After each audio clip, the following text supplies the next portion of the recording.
जब बाबूजी दीपक भैया के लिए शोभा भाभी को पसंद करके आए थे, तब बुआ जी ने कहा था, बड़े शहर की लड़की है भैया जी, बातें भी बड़ी बड़ी होगी, हमारे छोटे शहर में रह नहीं पाएगी।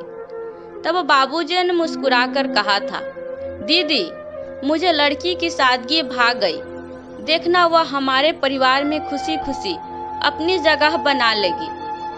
बाबूजी की यह बात सच साबित हुई और शोभा भाभी कब हमारे परिवार का हिस्सा बन गई पता ही नहीं चला।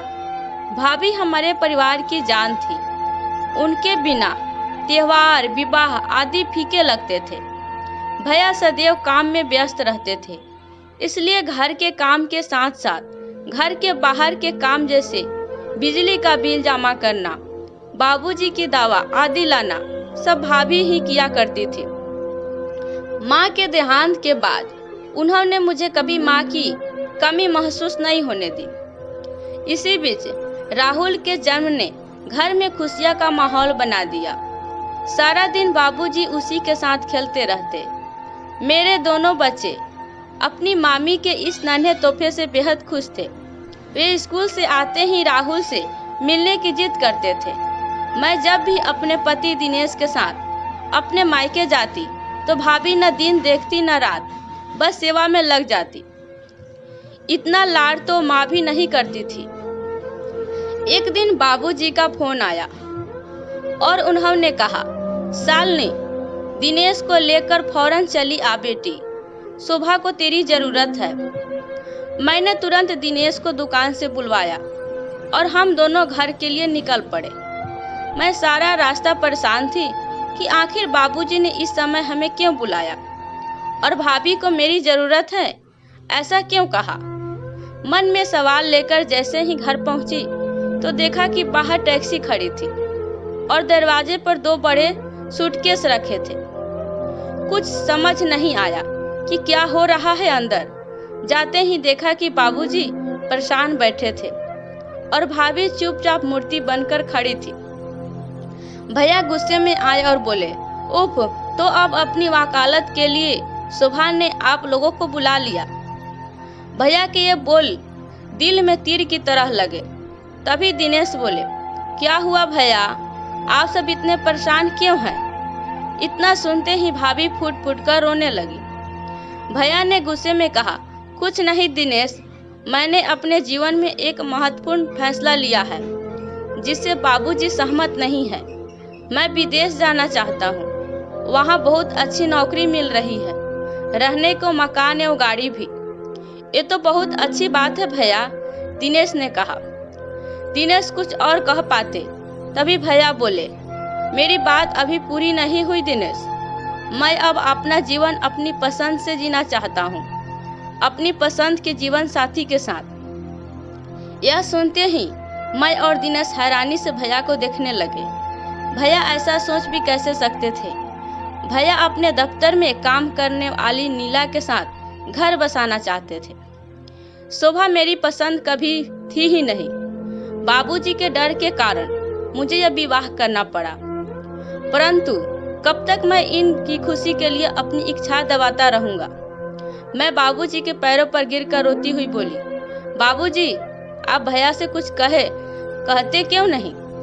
इनसे कहिए ऐसा ना करे, रोकिए इन्हें, बाबूजी रोक लीजिए। चारों ओर सन्नाटा छा गया। काफी सोचकर बाबूजी ने भैया से कहा, दीपक यह अच्छी बात है कि तुम जीवन में सफलता प्राप्त कर रहे हो, पर अपनी सफलता में तुम शोभा को भी शामिल नहीं कर रहे हो, यह गलत है। मत भूलो कि तुम आज जहाँ हो वहाँ पहुँचने में शोभा ने तुम्हारा भरपूर साथ दिया। उसके प्यार और विश्वास का यह इनाम मत दो, उसे वह मर जाएगी। कहते ही बाबूजी की आंखों में आंसू आ गए। भैया का जवाब तब भी वही था और हम सबको छोड़कर अपनी अलग दुनिया बसाने चले गए। बाबूजी सदा यही कहते थे कि वक्त और दुनिया किसी के लिए नहीं रुकती। इस बात का आभास भैया के जाने के बाद हुआ। सगे संबंधी कुछ दिन तक घर आते रहे, दुख व्यक्त करने, फिर उन्होंने भी आना बंद कर दिया। जैसे जैसे बात फैलती गई वैसे वैसे लोगों का व्यवहार हमारे प्रति बदलता गया। फिर एक दिन बुआ जी आई और जैसे ही भाभी उनके पांव छूने लगी वैसे उन्होंने चिल्लाकर कहा, हट बेशर्म, हम आशीर्वाद लेकर क्या करेंगी? हमारा बेटा तो तेरी वजह से हमें छोड़कर चला गया। बूढ़े बाप का सहारा छीनकर चैन नहीं मिला तुझे, अब क्या जान लेगी हमारी? मैं तो कहती हूँ भैया, इसे इसके मायके भिजवा दो, दीपक वापस चला आएगा। बाबूजी तुरंत बोले, बस दीदी, बहुत हुआ, अब मैं एक भी शब्द नहीं सुनूंगा। शोभा इस घर की बहू नहीं, बेटी है। दीपक हमें इसकी वजह से नहीं, अपने स्वार्थ के लिए छोड़कर गया है।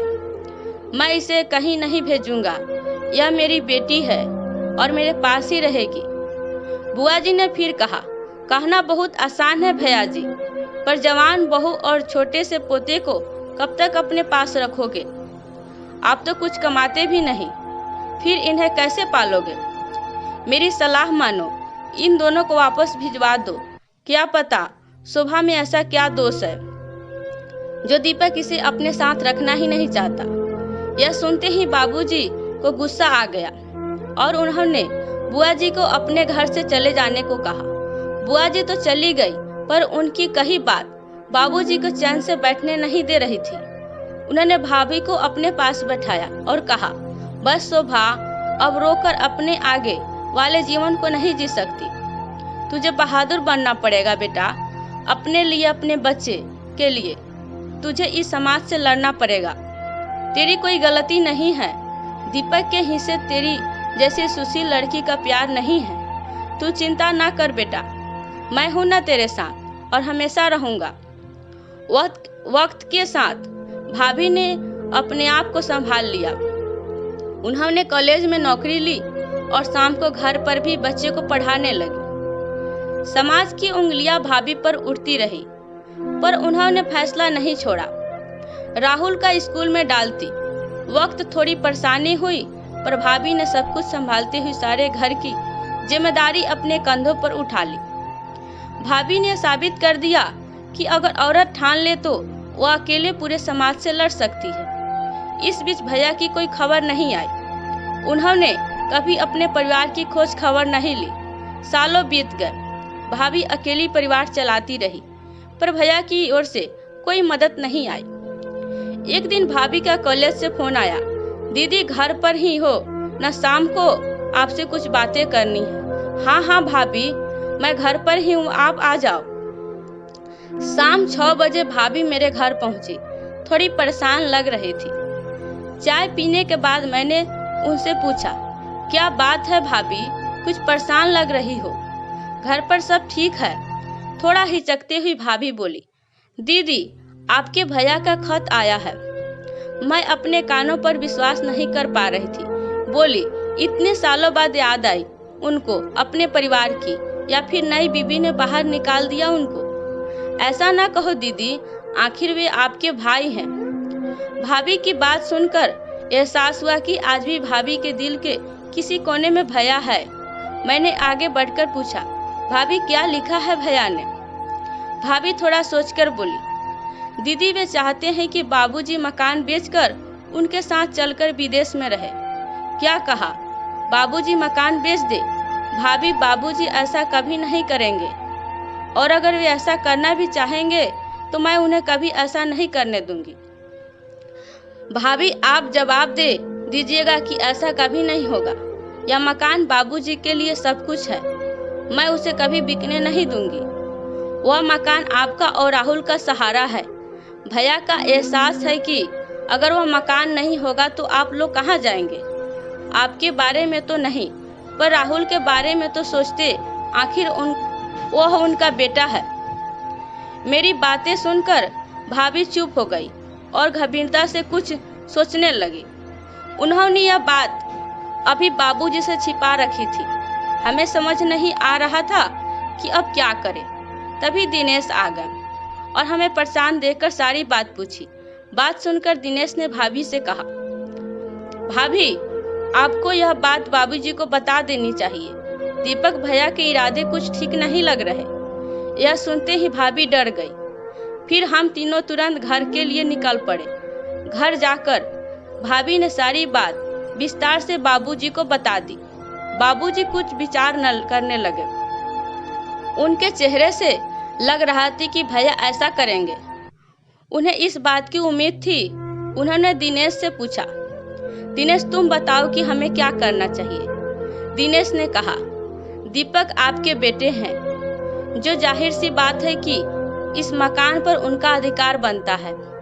पर यदि आप अपने रहते मकान भाभी या राहुल के नाम कर देते हैं तो फिर भैया चाहकर भी कुछ नहीं कर सकते। दिनेश की यह बात सुनकर बाबूजी ने तुरंत फैसला ले लिया कि वे अपना मकान भाभी के नाम कर देंगे। मैंने बाबूजी की इस फैसले को मंजूरी दे दी और उन्हें विश्वास दिलाया कि वे सही कर रहे हैं। ठीक 10 दिन बाद भैया घर आ पहुंचे और आकर अपना हक मांगने लगे। भाभी पर इल्जाम लगाने लगे कि उन्होंने बाबूजी के बुढ़ापे का फायदा उठाया है और धोखे से मकान अपने नाम करवा लिया है। भैया की कड़वी बातें सुनकर बाबूजी को गुस्सा आ गया। वे भैया को थप्पड़ मारते हुए बोले, नालायक, कोई तो अच्छा काम किया होता। शोभा को छोड़कर तूने पहली गलती की है और अब इतनी घटिया बात कहते हुए तुझे जरा से भी लज्जा नहीं आई। उसने मेरा फायदा नहीं उठाया बल्कि मुझे सहारा दिया। चाहती तो वह भी मुझे छोड़कर जा सकती थी, अपनी अलग दुनिया बसा सकती थी, पर उसने वे जिम्मेदारी निभाई जो तेरी थी। तुझे अपना बेटा कहते हुए मुझे अफसोस होता है। भाभी तभी बीच में बोली, दीपक आप बाबूजी को और दुख मत दीजिए। हम सबकी भलाई इसी में है कि आप यहाँ से चले जाएं। भाभी का आत्मविश्वास देखकर भैया तंग रह गए और चुपचाप लौट गए। दोस्तों, ऐसी स्थिति में अपना रास्ता मत भटकने दीजिए। हमेशा धैर्य और आत्मविश्वास के साथ अपने जीवन को बेहतर बनाइए। दूसरों के चलते अपना भविष्य खराब मत कीजिए, क्योंकि जो छोड़कर चला गया वो आपसे प्यार किया ही नहीं, और जो प्यार करेगा वो आपको छोड़ेगा नहीं। यदि कहानी पसंद आई हो तो हमें कमेंट के माध्यम से ज़रूर बताइए। इसी तरह की पारिवारिक कहानियाँ सुनने के लिए आप हमारे चैनल को सब्सक्राइब जरूर करें। कहानी के लिए अपना कीमती समय देने के लिए बहुत बहुत धन्यवाद।